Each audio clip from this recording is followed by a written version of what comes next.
with Southern Nazarene, Adam Bohash, 22 Quaylen Newton, and 32 Noah Starkey, opening statement. Coach, and then we'll turn it over for questions. Congratulations to Northwest Missouri and to Coach McCullum.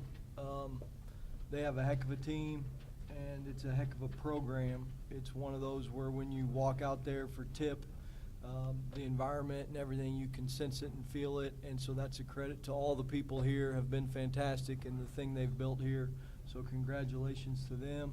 I'm super proud of the way we represented ourselves and the way we fought and the way we played. You know, the baskets were even, the threes were even, the rebounds were even. The big difference was we had a hard time guarding those guys without fouling.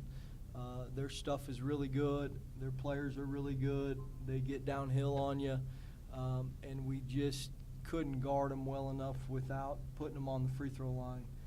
And we couldn't get to the free throw line enough ourselves. Again, so congratulations to those guys. Questions? Coach, you said last night that you, kind of looking ahead, felt like this could have been the regional championship game. Kind of had that feel tonight. Did you feel like? Those were two really good teams. I mean, we have 29 Division II wins, and they have 31 now. I'm not sure there's another regional championship being played, or not very many, that have that many wins. And so it was great to have the opportunity to play them, and they beat us tonight.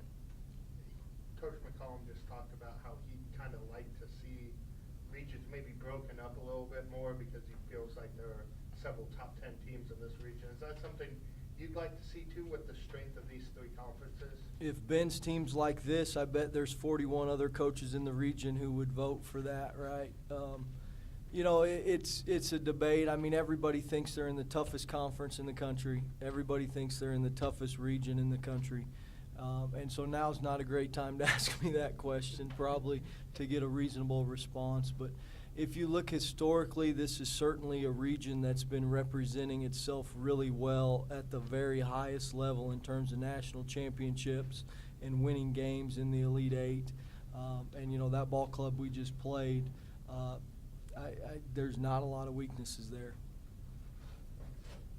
Noah, you kind of had your way with St. Cloud last night, a little bit more difficult tonight. What was Northwest doing to kind of limit your touches a little bit more? Yeah, I mean, they played good defense. I think they were jabbing some, so I was trying to kick it out and find an open guy. But, you know, they're just good players. So. Quaylen and Noah, as 2 of 7 seniors on this team, you guys have 56 wins in the last 2 seasons. You guys have won back-to-back conference titles. You guys have made it to this part of the postseason 2 times now. Talk about the legacy, you know, that you guys have built and that helped to build this men's basketball program. Quaylen, start with you. What everybody kind of sees is the wins and the end of the year, but we try to build ourselves on the tradition of coming into practice and the same hard work every day. So that's what we try to focus on most, and then everything else will kind of handle itself. I think the reason it means the most to me is just because the guys we did it with, it's just been a lot of fun the whole time, and, you know, I've loved every second of it, and just playing with these guys has been a lot of fun. Coach, Noah was super efficient, 6 for 7 out there, but only 7 shot attempts. What were they doing to kind of limit him? Just getting the ball up, and then what could have you guys done to maybe get him some more opportunities out there? Yeah, you know, that's a great question. They have good length on the perimeter, and so to feed the post, you have a big guy, long and active and well coached, guarding you. And so there were times where maybe he was open in terms of him whipping his man, but the guy in front of the post feeder makes it difficult. So you miss him a couple times there, and you know, it would have been great to get him the ball a little bit more, you know, and that's just the way it went. We got it to him more than 7 times. He had, you know, they have him for 2 assists. He had several times where he threw it back out, and we were able to step into some good shots. Quaylen, with the foul trouble that you guys got in the first half and some of the second half, do you think that kind of limited the aggressiveness that you were able to play with on defense?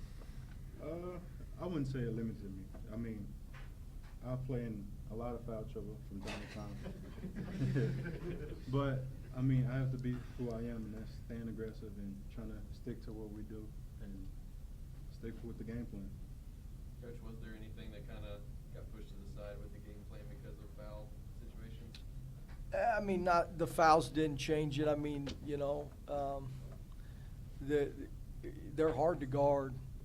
And so you're trying really hard to guard, and you're competing really hard, and they're so patient. And so you guard them for 20 seconds, and they took that thing down to the horn several times, and we'd grab them or put our hands on them or be called for putting our hands on them, you know, right at the end of the shot clock several times.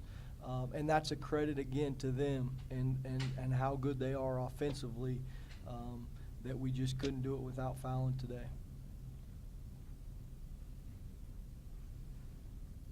Thank you, guys. Awesome. Thanks, guys.